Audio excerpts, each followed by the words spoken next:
Olá, sejam todos muito bem-vindos a mais um episódio do podcast Procurando Deus. Hoje temos a alegria de receber um convidado muito especial, meu amigo Alexandre Alves, para uma conversa que promete tocar a mente e o coração. Em um mundo cada vez mais acelerado e cheio de distrações, como podemos realmente encontrar e nos conectar com o divino em nosso dia a dia? Qual o verdadeiro papel de Deus em nossas vidas e como podemos cultivar uma espiritualidade prática e transformadora? No episódio de hoje, vamos mergulhar a fundo nessas questões. Falaremos também sobre o desafio de viver no presente, encontrar o equilíbrio entre as demandas materiais e as necessidades da alma em meio às lutas diárias do nosso dia a dia. Discutiremos também a importância dos valores como a fé e transcendência entre as religiões e da esperança para as novas gerações. Se você está buscando inspiração, conhecimento espiritual e caminhos para uma vida com muito mais propósito e conexão com Deus, prepare-se, porque você está no lugar certo. Este é o Procurando Deus. Alexandre, seja muito bem-vindo ao podcast. Boa noite, Heriberto. Muito obrigado pelo convite. Eu me sinto profundamente lisonjeado. Não sou merecedor de tamanha honra de estar participando desse bate-papo com vocês e com todos os nossos ouvintes da noite de hoje. Muito obrigado. O prazer é todo nosso, meu amigo, porque não é todo dia que a gente tem a oportunidade de estar falando com alguém com toda a sua história, com todo o trabalho que você faz dentro do espiritismo, com todo o conhecimento que você traz e leva para as pessoas diariamente, com as suas palestras, com seus estudos. Então, a honra é toda nossa. E assim, para começar, porque assim, sabe que hoje eu vou beber do seu conhecimento e eu queria saber de você, eu queria saber de você o seguinte, lembrando que o nome do nosso podcast é Procurando Deus. Ok. Então, eu queria saber de você, o que Deus, ou melhor, qual o papel de Deus na vida do Alexandre? Ou qual o papel que você deixou para Deus na vida do Alexandre? Qual a diferença que Deus faz na sua vida? Excelente pergunta, mas antes de entrar na resposta disso, eu só queria deixar claro que eu também sou um aprendiz. E aquilo que a gente, por acaso, executa hoje dentro do movimento, com as nossas palestras, com os nossos estudos, nada mais são do que uma oportunidade que nós recebemos para que a gente pudesse estudar e, de alguma forma, crescer um pouco o nosso conhecimento. Eu, de maneira nenhuma, me julgo ou me sinto até como alguém que tenha mais conhecimento que as pessoas. Não, eu ainda tenho muito que aprender e aproveito todas as oportunidades que nós estamos fazendo algum estudo, alguma palestra, para aprender. E eu tenho certeza que na noite de hoje eu também vou aprender e aprender muito. Rapaz, Vamos qual lá. é o papel de Deus na vida do Alexandre? Para ser muito sincero, e até pode parecer assim chocante, Deus não tem papel nenhum na minha vida. Simplesmente porque nós ainda não conseguimos compreender a grandeza e o absolutismo de Deus. Eu penso particularmente que Deus ainda é tão inatingível para nós que eu não consigo ver ele diretamente com algum papel, que eu me ligue diretamente com ele. Quando você imagina que Deus como se fala, ele é infinito, que não teve princípio e não tem fim, só aí minha cabeça já extrapola, eu já não consigo compreender essa magnitude. Aí quando você começa a pensar na grandeza do universo, na grandeza física, com as bilhões de galáxias e de sóis e de planetas e de sistemas, tudo isso girando em perfeita harmonia, eu ainda não consigo compreender a grandeza de Deus. Aí então, o que eu penso? O papel que Deus tem na minha vida e como eu me relaciono com Deus são com os mensageiros que ele mandou para cá. Desde o princípio, desde os Vedas, passando por Confúcio, por todas as filosofias orientais, passando por Moisés, por Cristo, por Madre Teresa, por Gandhi, por todos esses grandes mensageiros que vieram viver, exemplificar e trazer a mensagem dele num nível que nós pudéssemos compreender. Então, a minha relação com Deus hoje está muito mais ligada aos seus enviados do que com ele mesmo. O que eu consigo conceber? Deus existe. Isso eu já consigo conceber, isso eu já consigo internalizar. O que é Deus? A magnitude das suas leis, a justiça das suas leis, a pureza do seu amor, isso ainda para mim é inalcançável. Porque isso vai muito além da minha capacidade de compreensão. Mas a forma, os exemplos, as lições que os seus mensageiros todos vieram, comandados pelo Cristo, isso eu consigo me relacionar. Isso eu consigo entender. Isso eu consigo procurar melhorar alguma coisa dentro de mim para que eu possa gradativamente, no processo de evolução, chegar mais próximo e entender a Deus. Aquilo que a gente estuda na doutrina espírita, aquilo que a gente vê através das obras, dos estudos, das mensagens e tudo mais, a lei do progresso é uma lei natural. Sendo uma lei natural, é uma lei divina. Então, nós somos fadados ao progresso e nós um dia chegaremos ao ponto de entender, ver e compreender a Deus. Eu, particularmente, estou muito distante ainda dessa realidade. Então eu procuro ver aquilo que que esses mensageiros trouxeram para que eu pudesse aprender e me aproximar dele. Então, à medida em que a gente vai entendendo melhor essa mensagem, os ensinos, o que nós temos que extrair disso, isso vai me aproximando de Deus. Ainda falta muito para chegar perto. Ainda falta muito para a gente entender a realidade e a grandeza de Deus. Mas esse é o papel que eu consigo hoje me ver e me relacionar com Deus. É principalmente através dos seus mensageiros. Se eu conseguir entender e principalmente realizar essas mensagens, esses ensinamentos que nos foram trazidos, eu já me dou por contente nessa encarnação, nessa vida, nesse processo de evolução que a gente está. Eu sei que um dia nós vamos compreender, eu, você, todos nós, porque é da lei. Mas nesse momento, eu não estou muito preocupado em entender a Deus. Eu estou mais preocupado em entender como é que eu posso amar ao próximo como a mim mesmo. Como é que eu posso perdoar 70 vezes, 7 vezes? Como é que eu posso estender a minha mão ao meu inimigo? Eu estou mais preocupado com isso, porque isso vai me levar mais perto de Deus. Você falou algo muito interessante que me fez lembrar daquela passagem, que, se eu não me engano, que salvo engano, eu acho que está na carta de Pedro. Não, na carta de Pedro, que ele diz, né, como pode o homem dizer que ama a Deus irritando a criação dele, ou seja, ignorando o seu próprio irmão, né, não amando e etc. Então, essa passagem, né, me veio à cabeça enquanto você estava explicando, porque eu acho que é perfeito, né? A gente tem que sempre que buscar a ter esse relacionamento com Deus ou melhorar esse relacionamento com Deus, melhorando o nosso relacionamento com os nossos irmãos que a gente consegue ver, né? Como pode a gente dizer que ama a Deus a quem não vê e irritar o próximo, né? Não amar o próximo a quem a gente vê? Essa é a pergunta de Pedro que faz na sua epístola. Então, eu achei magnânimo, mas eu quero avançar um pouco nessa coisa aí, porque eu quero entender uma coisa, então. Qual é o papel, então, desses mensageiros de Deus na sua vida?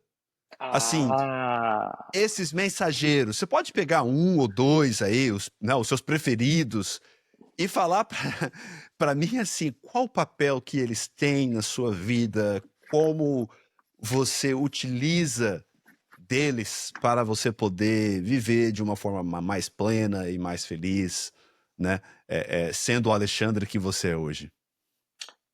Como em todo o processo educativo, nós precisamos de modelos de comportamento e de pessoas mestres que nos ensinam e nos mostram o caminho.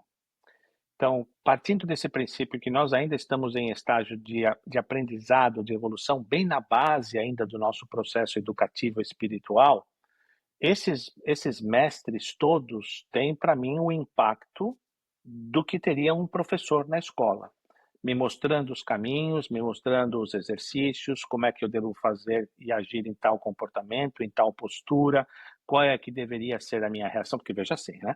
Qual que deveria ser a minha reação e esse tipo de Tá coisa. querendo Porque a gente implicar que não é igual a mesma coisa, né?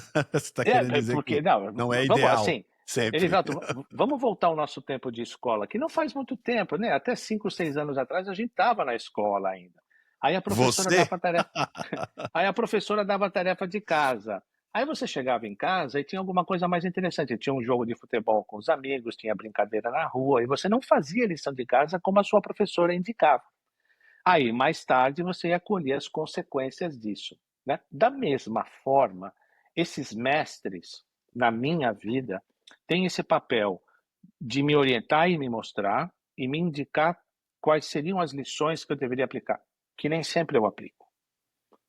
Porque eventualmente eu estou distraído com algum outro sentimento, porque o rancor tomou conta da minha reação, porque o meu, o meu cansaço, a minha falta de reflexão me levou a palavras mais duras, porque eu fui teimoso e não quis seguir a orientação que o mestre me disse, porque eu quis fazer do meu próprio jeito e assim por diante.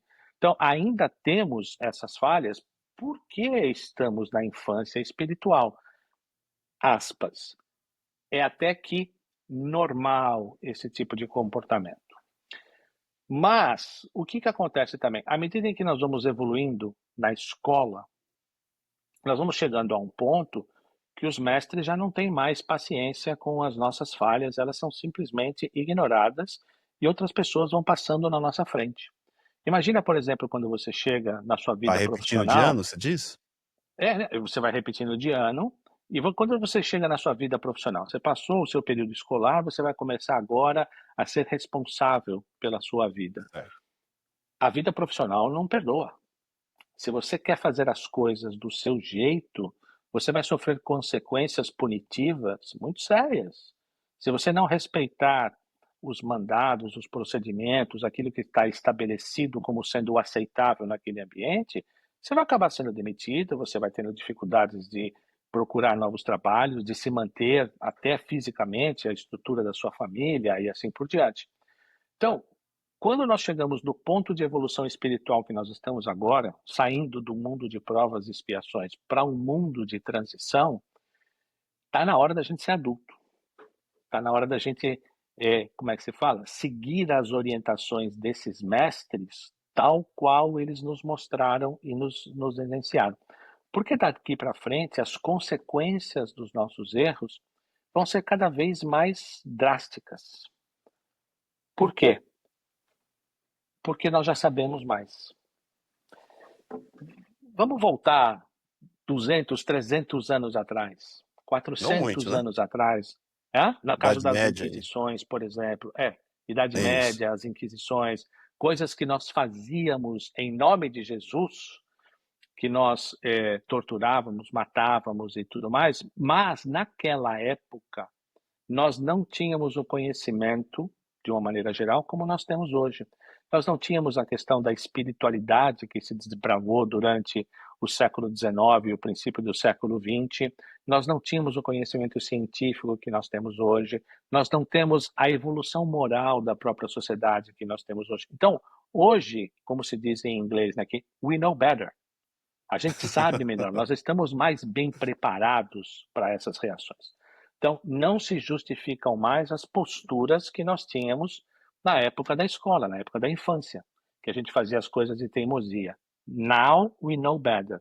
Se a gente sabe melhor e tem melhor preparo, nós temos a responsabilidade de seguir esses mestres. Talvez para mim esse seja o grande desafio hoje ainda, é Seguir os me, mestres. me deixar levar pela inspiração que esses mestres nos deixaram. Porque vamos pensar um pouco no maior deles, no Cristo, que não foi o único. De novo, como Sim. eu falei no princípio, o ensino espiritual vem chegando para a humanidade desde há 10 mil anos atrás, porque os Vedas surgiram 6 mil anos antes de Cristo. Então, são 8 mil anos atrás. Então, desde os Vedas, nos princípios e nos primórdios do povo hindu e de todos os outros mensageiros que vieram, se você olhar todas essas mensagens, todas essas palavras, todos esses mestres que vieram, eles falavam exatamente a mesma coisa, porque a fonte é a mesma. Todos eles são enviados de Deus, coordenados pelo Cristo, vindo da mesma fonte para deixar a mesma lição, em línguas diferentes, em costumes diferentes, em ambientes diferentes, para povos diferentes. Então, Sim. a maneira, talvez, como eles tenham trazido isso, se adeque a cada época, a cada povo, a cada cultura, a cada local. Mas o teor da mensagem é absolutamente o mesmo. Então, já que todos esses mestres que vieram, eles agiam, e Cristo, nesse aspecto, talvez tenha sido o ápice desse tipo de comportamento, o Cristo agia naturalmente naquele comportamento que ele ensinava para nós. Se você pegar os apóstolos brigavam para saber quem sentaria do lado direito e quem sentaria ao lado esquerdo de Deus. É E o Cristo incrível não como estava eu me preocupado. assemelho com eles. E o Cristo Nesse não. sentido, não na O grandiosidade Cristo, deles, mas nesse sentido. ele olhava o cachorro morto na estrada e ele era capaz de ver a beleza dos dentes daquele cachorro e não da podridão que ele tinha. Então, o Cristo deu a Paulo de Tarso, que era o seu vaso escolhido, que foi um perseguidor, que foi alguém que matou e perseguiu cristãos. O Cristo viu em Paulo o potencial do divulgador da sua mensagem para todo o povo não judaico na época, para o povo gentil, e confiou a ele essa missão. Então, o Cristo só conseguia ver as coisas boas nas pessoas e o potencial bom nas pessoas. Então, a minha maior dificuldade hoje é me deixar levar por esse comportamento natural que esses mestres tinham. Eles não pensavam, será que eu devo agir assim? Será que eu devo agir assado? Será que eu devo responder assim? Será que eu devo responder assado? Será que eu faço assim? Eu faço assado? Não, o Cristo naturalmente agia.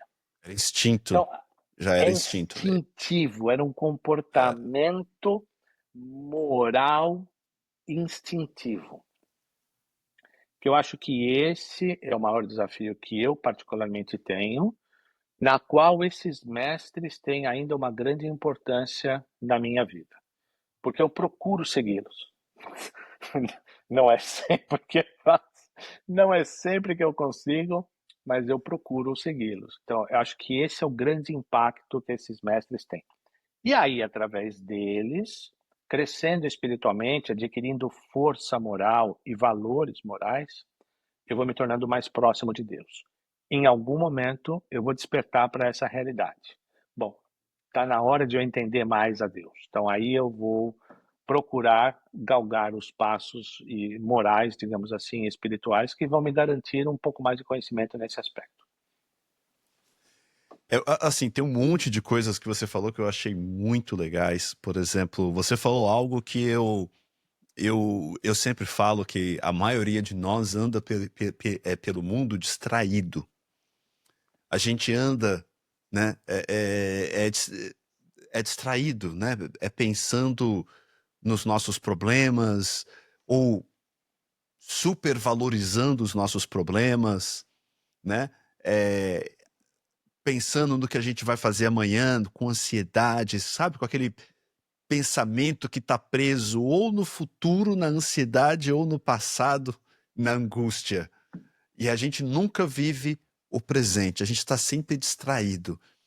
E por causa disso que eu gostei muito do que você falou, que você se sente às vezes distraído assim, né?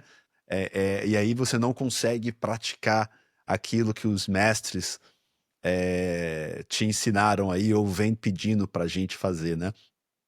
Mas dentro desse cenário que você, assim, a gente sabe que você estuda e você já vem há muito tempo nesse processo, né, assim como muitos de nós. Mas como você sabe que, assim, você está no caminho certo? Porque às vezes, assim, eu não sei se isso acontece contigo, mas acontece comigo. Às vezes eu me pergunto: "Poxa, mas li tanto a respeito disso, eu, nossa, falei já a respeito disso e ainda estou errando com isso". Então, como que você sabe que, assim, seja lá o que você está fazendo, está funcionando? Olha, por incrível que pareça, eu fui brindado e fui premiado nessa existência, nessa encarnação, com uma companheira, uma santa do meu lado. Quando a minha mulher para de reclamar a respeito do meu comportamento, eu sei que eu melhorei em alguma coisa. Boa, tá bom. Ah, mas, na verdade, eu acho que essa percepção, Erivelto, vem muito, ele é até natural da nossa parte. Eu acho que eu, particularmente, nunca parei para fazer uma análise como é que eu sei que eu mudei, que eu estou melhorando e tudo mais. O que muitas vezes acontece é que situações corriqueiras na nossa vida, que hoje nós temos essa posição, há 10 anos atrás eram completamente diferentes. Então, às vezes você para pensar, reações que você teve agora, eu falo, nossa, como é que há 10 anos atrás, 15 anos atrás, eu podia pensar aquilo, ou pensar daquela maneira, ou agir daquela forma como eu agi. Então, valores e posturas que você tinha há um tempo atrás, que hoje já não cabem mais na nossa vida. Então, aí você já tem os sinais você tem as percepções de melhora. Porque você está evoluindo coisas que a gente fez lá atrás que hoje a gente não admitiria mais. Por quê? Já não, sabe, não dizem respeito a você. Os seus valores mudaram, entendeu? Não, nada contra, em absoluto. Talvez tenha sido um dos momentos mais mágicos da minha vida. Eu cheguei a morar um tempo no Rio de Janeiro e uma das aventuras, uma das coisas mais fantásticas que aconteceu na minha vida foi ter a oportunidade de desfilar um ano numa escola de samba. Cara, foi aquele negócio fantástico, maravilhoso. Hoje, nem carnaval eu sei o que está passando. Não me ligo, não gosto, é muito barulho, é muita algazarra, os valores que hoje são mostrados na televisão e que são exaltados durante os desfiles já não coadunam mais comigo, então eu já nem assisto mais isso. Naquela época, isso foi há 30 anos atrás, talvez tenha sido uma das coisas mais fantásticas para mim. Mas naquela época os meus valores, até que, como diziam, estavam alinhados com aquilo que a gente estava fazendo. Hoje em dia, não mais, não mais. Eu não gosto, não me atrai, não procuro saber notícias, não vejo, porque meus valores são outros. Então, é nessas pequenas coisas que você vai percebendo que você mudou, que você está evoluindo, que você está crescendo, ainda muito longe do ideal, obviamente, mas são essas coisas que você já não faz mais hoje, que você fazia um tempo atrás, que mostram que você está crescendo de alguma maneira.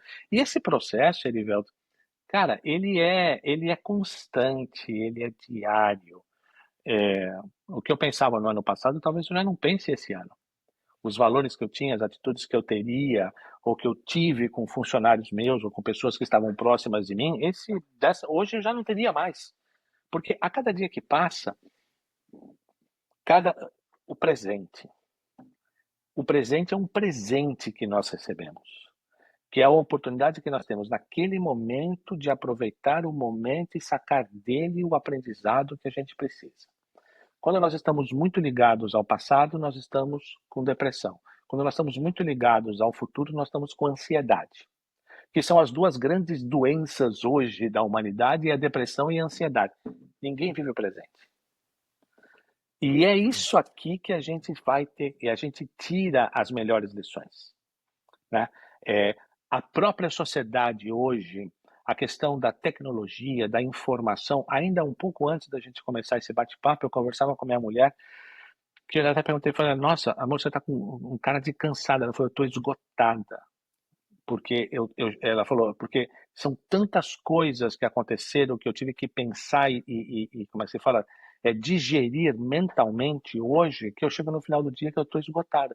E realmente, a quantidade de informação que a gente recebe, o bombardeio das mídias sociais, todo o tempo te chamando a atenção, é e-mail, é mensagem, é WhatsApp, é telefone, e você está no computador, toca o telefone, você está no telefone, vem uma mensagem por aqui, você é bombardeado o tempo todo. Então você, muitas vezes, entra num ciclo que você não consegue sacar proveito do momento.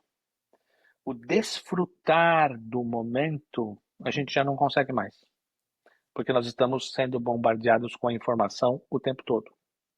Então isso nos tira também um pouco do foco.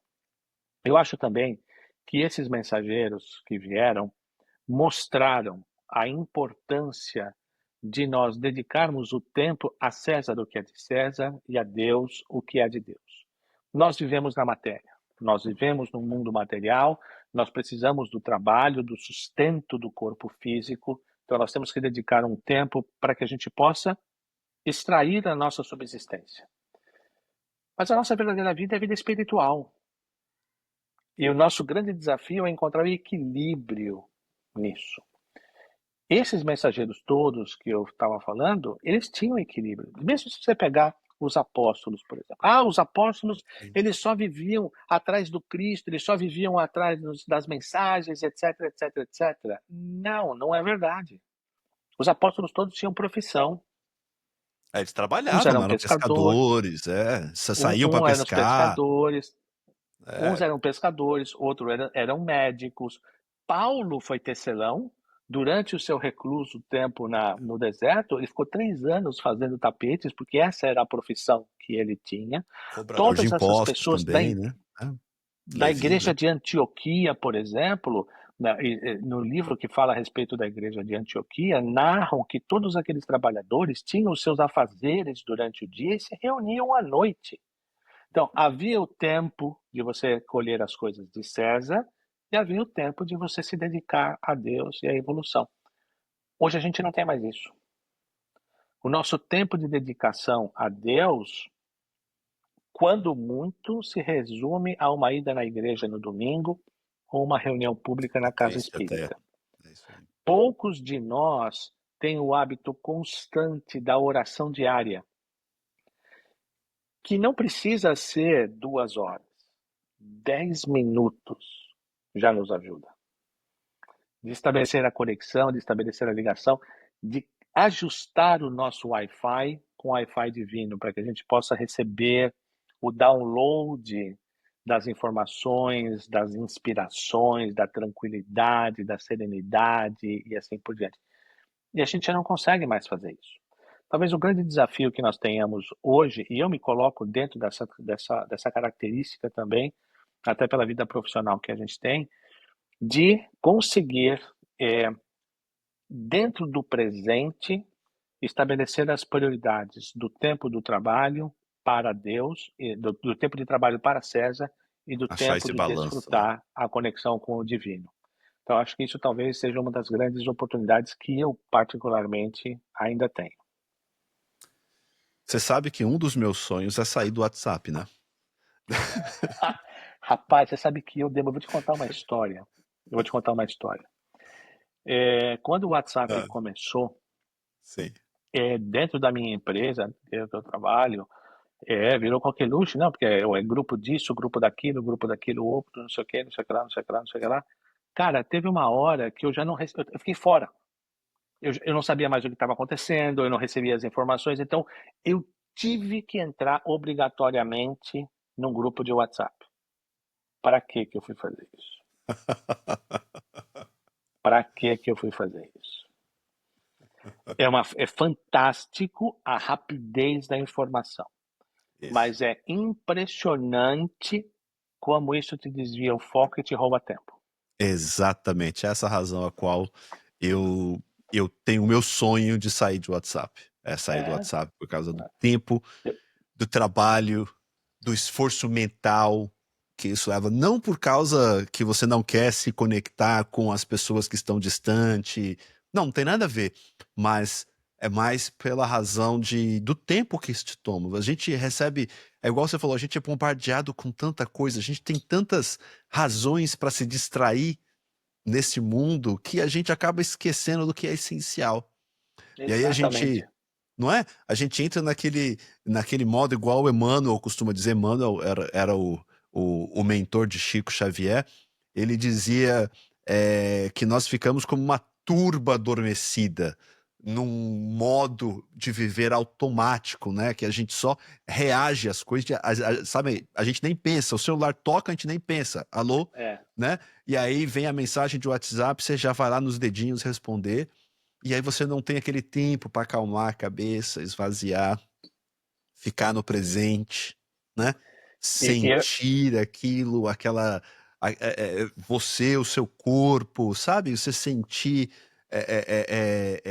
o momento presente e estar ali, que é o mais difícil, que a gente Elivelto, está eu sempre no acho que futuro ou no passado, né? esse choque, digamos assim, para nossa geração, eu, talvez você ainda, e algumas pessoas aí, eu diria que para as pessoas que estão hoje na faixa dos 40 aos 60 anos, porque para quem já nasceu na década de 80, 90, essa revolução tecnológica já fazia parte, você já tinha aí os videogames, esse tipo de coisa.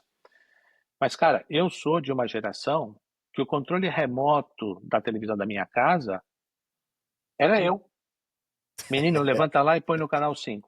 Menino, levanta lá, põe no canal 4. Menino, levanta lá e abaixa a televisão. Eu era o controle remoto da televisão na minha casa. Eu tinha que Eu arrumar antena lembro de. também, né? Não vou nem entrar nisso.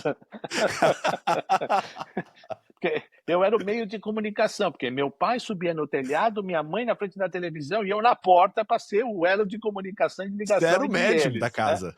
Imagina, era o médium da casa, exatamente, exatamente. Então, eu era o controle remoto da televisão na minha casa. Eu me lembro que se alguém ligasse na minha casa e a gente tocava, o telefone ia tocar, tocar, tocar, ninguém ia atender. E a pessoa ia ligar depois, no dia seguinte, ia ligar 2 dias depois, e estava tudo certo. Eu trabalhei numa empresa, cara, que era uma multinacional, trabalhei na Nestlé, no Brasil, durante muito tempo. Sim. Cara, a gente usava carta. Não tinha correio eletrônico, era carta. Então você fazia uma carta para o outro departamento, você fazia uma carta para a filial, colocava no malote da empresa, essa carta ia chegar lá 2 dias depois, e olha, você ia receber uma resposta, um retorno, tá tipo assim, uma semana. Hoje, isso é inadmissível. Então, eu fui criado, eu venho de uma geração em que você tinha esse desfrute do tempo mais presente. E nós fomos bombardeados, digamos assim, com a velocidade e a carga de informações que acabam nos desviando. Então, eu tenho muita preocupação com relação a isso, principalmente com essa juventude que vem atrás da gente, que elas já estão sendo criadas nessa nova sistemática, nesse modo de vida.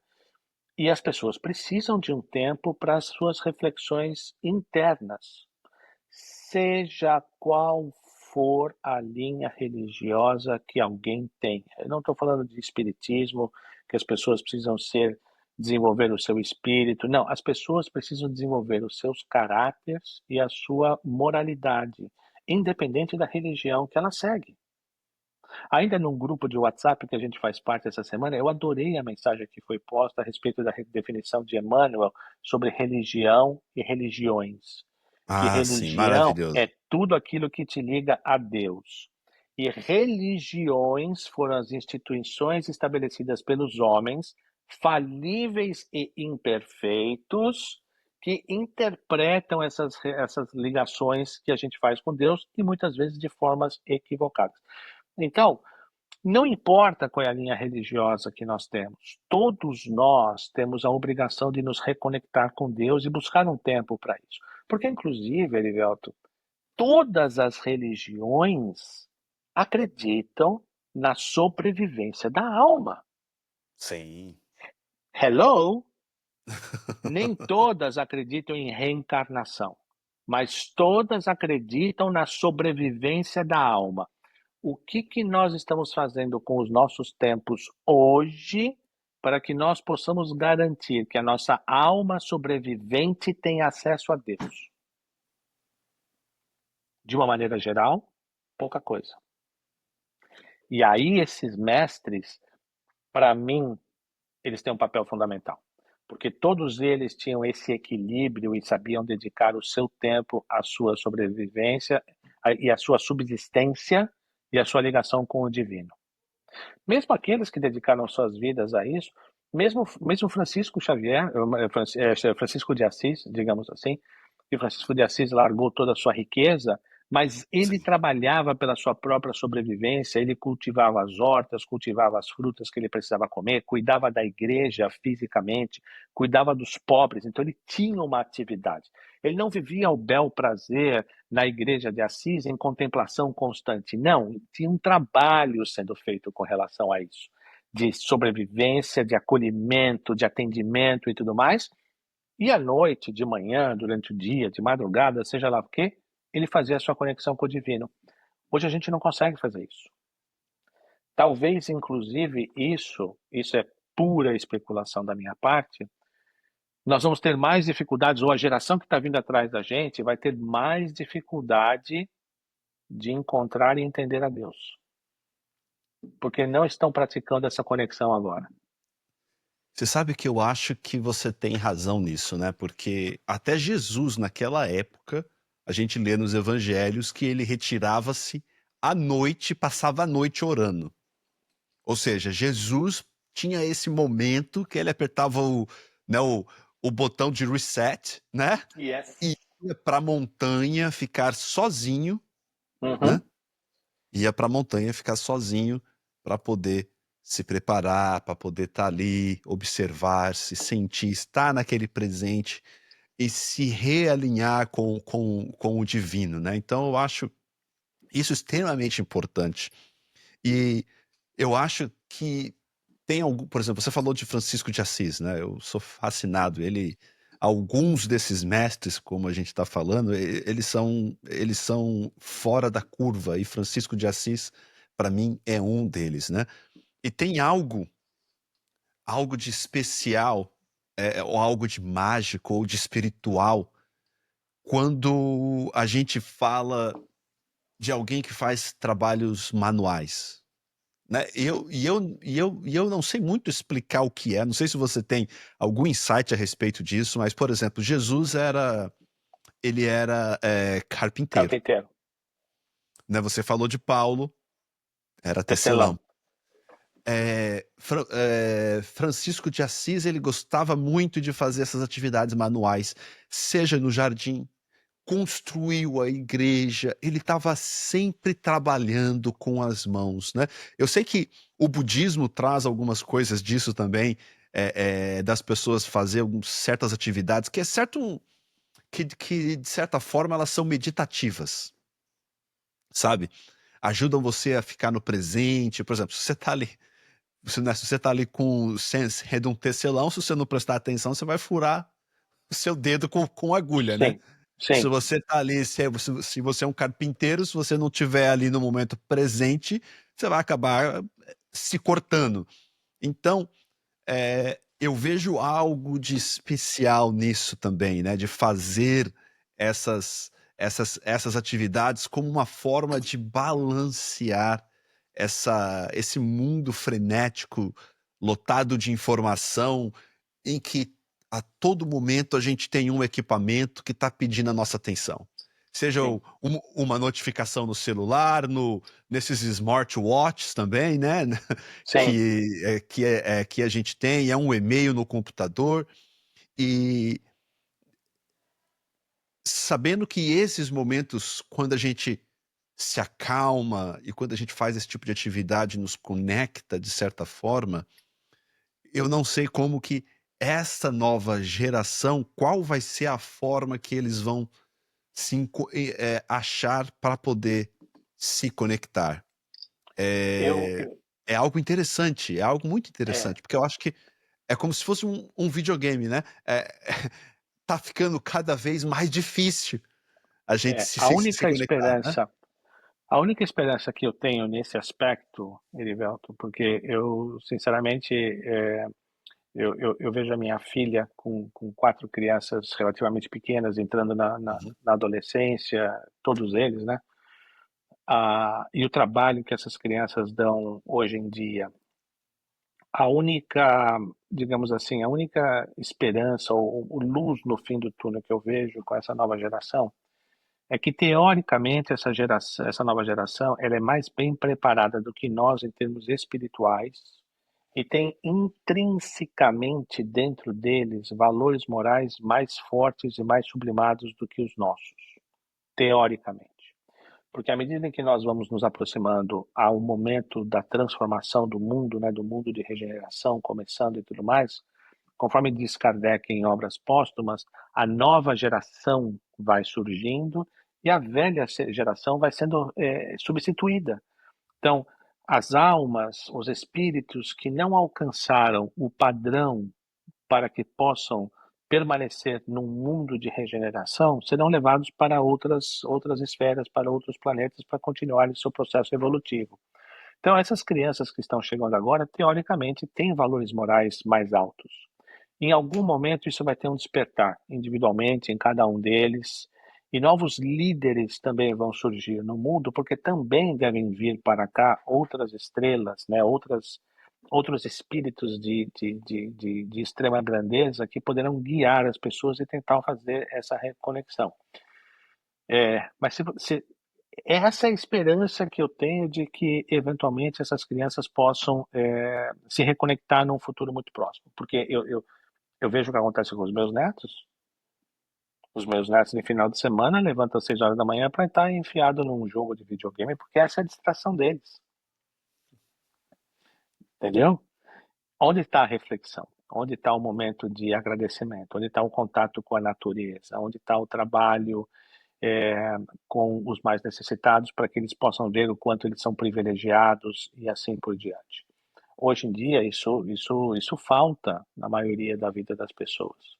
Eu tive um grande privilégio, uma grande sorte de nascer dentro de um lar espírita. Então, eu participei desde crianças de sopão, de ajuda. Meu pai e minha mãe iam fazer as coisas, a gente estava sempre juntos e tudo mais. Aí teve, naturalmente, o período da distensão entre os 15, 14, 15 anos até os 18, 19 anos, deu aquela afastada. Depois eu acabei voltando para o berço da doutrina e continuei os meus estudos e a minha evolução e tudo mais. Mas eu tenho muita preocupação com essa juventude hoje. E, de alguma forma, nós precisamos buscar o exemplo desses mestres para que a gente possa orientar essas crianças. O que talvez pudesse ser feito com relação a isso? Eu acho que uma das maiores lições que a gente aprende da pedagogia é que as melhores e maiores lições são absorvidas no exercício e na prática do problema. Então, Sim. quando você quer ensinar alguém a fazer, dê o caminho, dê a orientação e faça com que aquele indivíduo pratique aquele exercício de uma forma prática para que ele possa incorporar. Então, qual é a melhor forma de você aprender a resolver equação de segundo grau? É pegando papel, lápis e muita borracha e escrevendo como é que você vai fazer as equações de segundo grau. E assim vai, né? Essas são as maneiras como nós temos para aprender. Por que eu estou dizendo tudo isso? Porque quando a gente envolve essas crianças nestes trabalhos, elas estão aprendendo o significado maior pelo próprio exercício, pela própria contribuição. E aí os pais, digamos assim, têm um papel fundamental nesse aspecto. Existem hoje muitas religiões e muitas igrejas que estão estruturadas a dar um atendimento ao jovem, porque o jovem busca esse tipo de coisa, um sentido, um norteio, o que eu vim fazer aqui, qual é o sentido da vida e esse tipo Isso. de coisa. E como é que isso é levado? Através de trabalhos com comunidades carentes, através de música, que a música, a arte Música é fantástico. é uma maneira de sublimação, É. né? Que você inclusive deixa muitas vezes a tua inspiração vir à tona, e a inspiração, a gente sabe, sempre vem do divino. Então, essa juventude que se reúne para fazer música, para cantar, eles estão, de alguma maneira, também executando esse trabalho com as mãos, né? estão escrevendo, estão tocando, estão fazendo, estão Tocando, isso é construindo. fantástico. Isso eu acho que é um caminho que a gente deve tá seguindo, que é o exemplo desses mensageiros que nos ligavam com o Cristo. Então, eu acho que a juventude que nós temos adiante de nós tem um grande papel e uma grande responsabilidade, porque o mundo de transição está chegando. E o que isso não é para assustar ninguém, isso é a realidade, já era previsto, já foi dado, né? Você pega o Evangelho, o Cristo falava ainda, quando ele estava aqui, que eu vos enviarei um novo Consolador que vai lhe enviar e mostrar todas as verdades e assim por diante. Esse novo Consolador já chegou com novos ensinamentos, relembrando todos os valores que ele tinha ensinado e trazendo outros para essa nova geração. As próprias igrejas hoje já começam a abrir os seus conceitos e as suas ideias para valores espirituais que antes não tinham. O próprio Papa Francisco, que ojalá possa se recuperar dessa pneumonia que ele tá atravessando nesse momento. O Papa Francisco disse há alguns anos atrás, se a gente estava acreditando em Adão e em Eva, ainda estava na hora da gente rever os nossos conceitos científicos, porque não era isso que a igreja pregava. Para você ver o nível de evolução e nível de coisas que estão sendo feitas e aí por diante. Mas no frigir dos ovos, no resumo da nossa conversa, esse papel que Deus exerce na minha vida, ele é exercido muito mais diretamente pelos mensageiros que ele trouxe, do que propriamente da minha ligação para com ele. E eu sei, eu já tive uma evolução grande dos valores que eu tinha há 10, 15, 20 anos atrás para hoje, mas eu também sei que eu ainda tenho muita coisa para aprender. E que eu procuro aprender com essas lições que esses mensageiros deixaram todos os dias, olhando seus exemplos, estudando, vendo, fazendo a minha conexão com o divino, talvez não constantemente como eu gostaria, não tanto quanto eu gostaria, mas da forma como é possível no momento. E cada um de nós passa por um desafio, passa por algum tipo de perrengue, alguma coisa. Mas uma coisa, Erivelto, eu tenho absoluta certeza. Nós estamos no caminho certo. Deus é perfeito. Nada nos acontece por acaso. Justo e E de bom. uma forma ou de outra, nós vamos sair dessa vida melhor do que quando nós entramos. Isso para mim é claro. Isso, eu 100% concordo, 100%.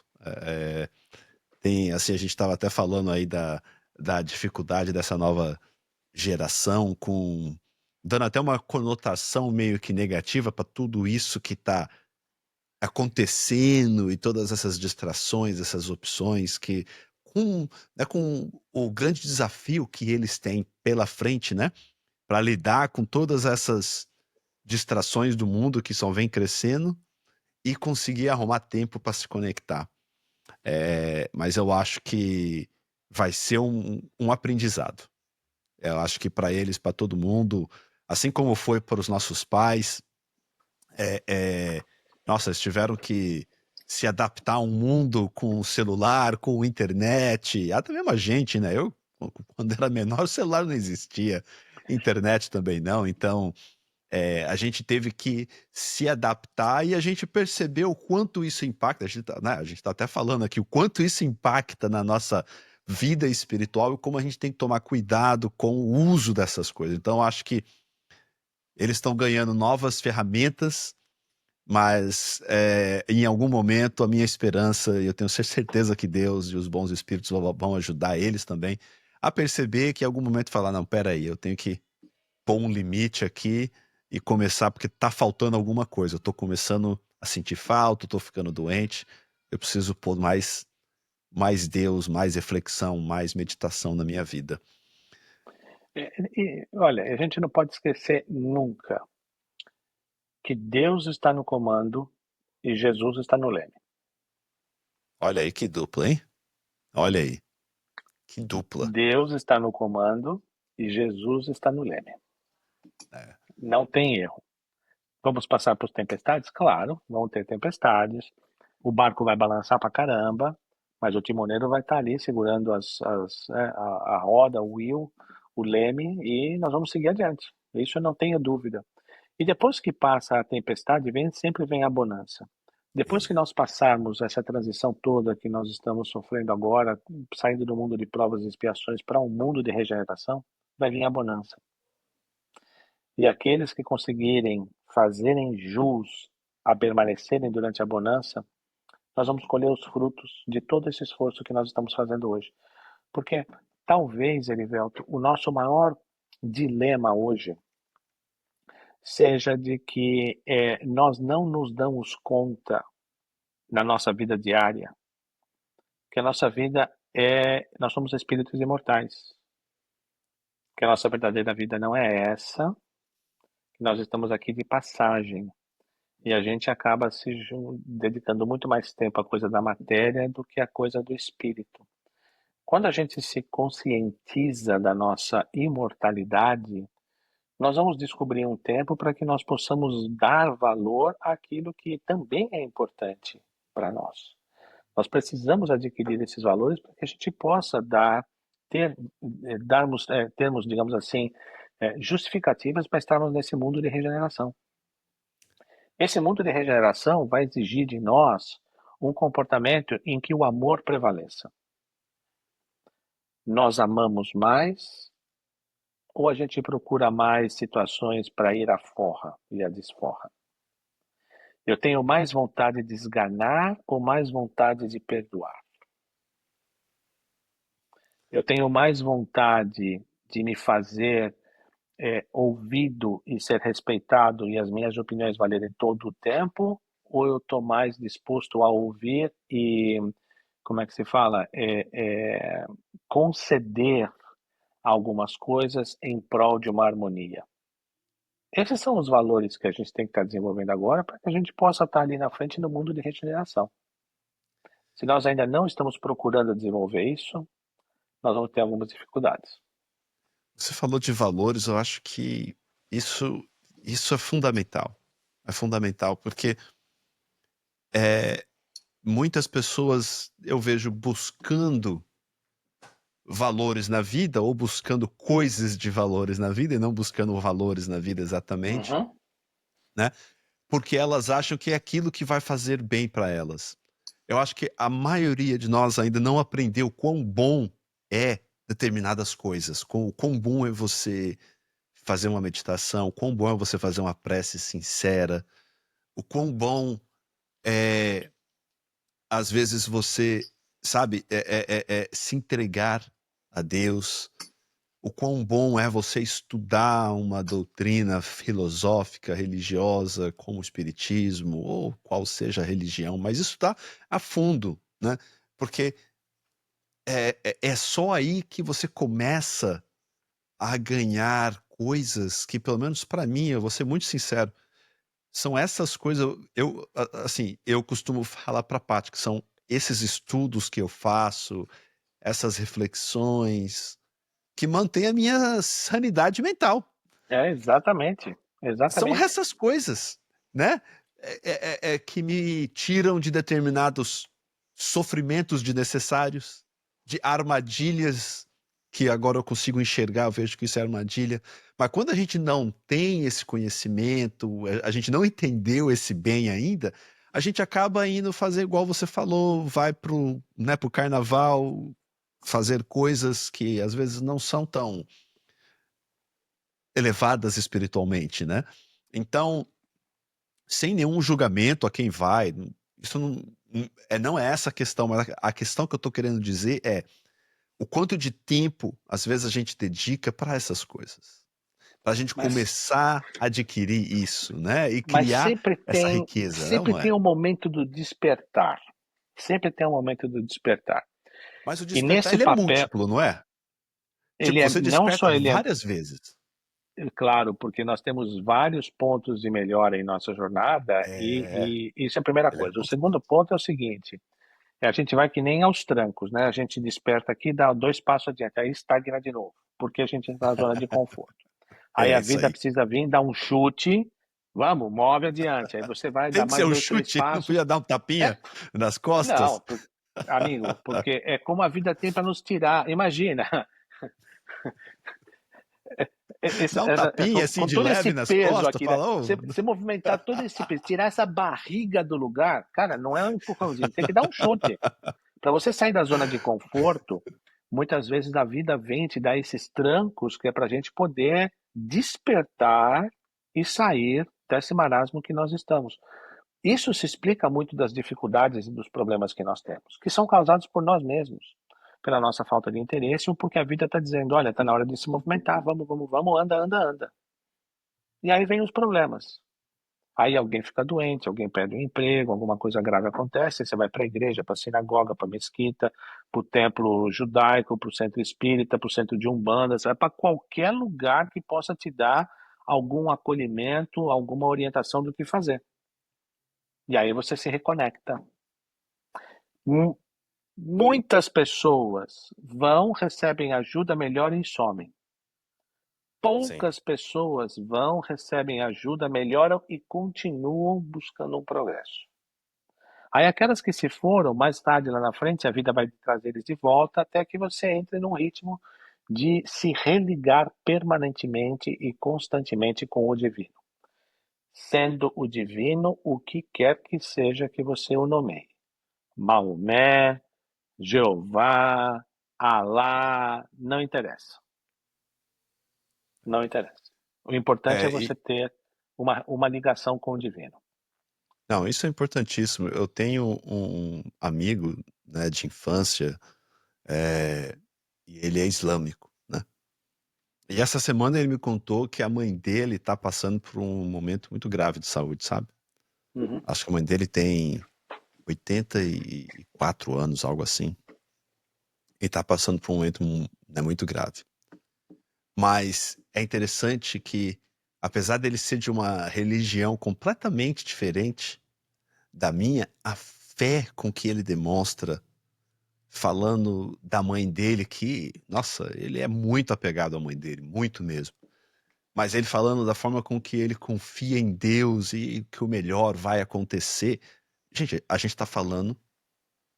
Ele não tá falando da mãe de ninguém, dando um conselho, ele tá falando da própria mãe, falando, Sim. né, da missão com que ela veio fazer, de como ele é grato pela oportunidade dela, de ter tido ela até esse momento, e como ele entrega para Deus a situação. E ele, de novo, é muito apegado a ela. Então, aquilo eu tendo essa conversa com ele, ó, até me arrepio lembrando dessa conversa, porque aquilo é muito inspirador, sabe? E é esse tipo de coisa que eu acho que às vezes, quando as pessoas, né, ou até mesmo eu mesmo em certos momentos, a gente meio que se afasta temporariamente, ou a gente não se aproxima desses ensinamentos, a gente sofre tanto, né? Você acaba, porque você não entende o, assim, porque você não entende esse mundo, porque você não entende de onde você veio, porque você não entende quem você é, porque você não entende por que nós estamos aqui. Isso tudo em si mesmo já é um sofrimento grande. E as coisas acontecem, sabe, na vida, as pessoas acabam pegando esses acontecimentos e deixando que esses certos acontecimentos negativos em suas vidas definem as suas vidas, sabe? Elas são definidas pelo que aconteceu de ruim em suas vidas. E isso, além de ser uma visão, né, incompleta, porque é uma visão seletiva, a gente está focando no negativo, esquecendo de tudo positivo. Exemplo, né, claro, de novo, é desse amigo meu, falando da própria mãe que está no hospital, é, de como ele é grato por ter vivido com ela 84 anos. Uhum. Lembrando disso e não deixando esse momento definir a vida dele, ou quem ele é, ou caindo numa armadilha da revolta e, né, e etc. Né? Eu tenho um outro amigo meu que ele perdeu a mãe dele, acho que aos 14 anos, e ele nunca conseguiu perdoar Deus por isso. Agora, olha só, esse seu amigo muçulmano, provavelmente ele já encontrou uma relação com Deus que eu ainda não encontrei. Que ele se põe e ele se põe à mercê da vontade de Deus de um tanto que a grande maioria de nós ainda não consegue fazer. E isso é um grande exemplo. Por isso que eu falo sempre, Erivelto, que não importa qual é a religião que você tem, o importante é que você tenha uma religião. E até a religião muçulmana, o core dela, a mensagem dela é extremamente acolhedora e extremamente balsamizante. Os próprios costumes islâmicos e árabes, na questão do acolhimento do estrangeiro, por exemplo, no amparo aos necessitados, cara, é muito forte isso. Você ser convidado para um jantar, um almoço, para comer na casa de um árabe, de um muçulmano, cara, isso é uma das maiores honrarias que você pode receber. É fantástico o quanto eles acolhem essas pessoas. Então, as religiões todas elas têm mensagens maravilhosas. E as pessoas têm contato por isso. Por isso que eu estava falando no princípio do nosso bate-papo, que hoje não dá mais para dizer eu não sabia. Não Eu dá escolhi mais. não saber, é mais fácil você dizer, né? Eu escolhi não saber. Eu não sabia. Sabia sim. Sabia sim, porque estava no WhatsApp, estava no Facebook, estava no TikTok, estava no Instagram, estava no noticiário, estava no 60 Minutes na televisão, estava nos filmes que passam, está em todo lugar. Tá em todo lugar. Essa mensagem, esses exemplos estão em todos os lugares. Em todos os Fazendo lugares. ser verdade aquilo que Jesus falou, quem procura, acha. É só Sempre, procurar. sempre. Tem o Cara, Google. bate-papo muito bom. Adorei essa nossa conversa. Muito legal. Podemos fazer mais vezes. Ótimo, nossa, e você vê que assim, é um assunto que é praticamente infinito, né? E a gente vai falando e tem tanta coisa para falar desse assunto e que se deixar a gente fica até amanhã, mas Não, a mas aí gente as pessoas sabe não que vão cansar de ouvir. vão cansar de ouvir. Troca Não, esses mas a dois gente muda chatos o aí. assunto. É. Mas, meu amigo, olha, eu acho que essa conversa foi fenomenal. Muito obrigado por compartilhar aqui comigo o seu conhecimento, o seu ponto de vista, da sua experiência. Você é uma pessoa que a gente admira muito, a gente gosta sempre muito de ouvir você falar e trazendo, assim, tudo isso, seus anos de experiência, de convívio na doutrina espírita, e também quero aqui agradecer, né, se você também fundou uma casa espírita, eu quero agradecer aqui o seu trabalho que você tem feito, representando aí a nossa doutrina espírita em tantos lugares. Muito obrigado, meu irmão, muito obrigado pela conversa de hoje, e como você falou, vamos ter a próxima. Vamos ter a próxima. Vamos bater um outro papo a respeito de qualquer outro assunto que a gente tenha para falar. Mas foi muito gostoso. Eu me sinto muito privilegiado e honrado pelo convite de poder participar desse bate-papo, dessa conversa. Seguramente eu também vou extrair mais lições e aprendizados para mim. Então, muito obrigado, Edvaldo. Foi um prazer muito grande, cara. Obrigado, até a próxima, Lê. Tchau, Um tchau. abração.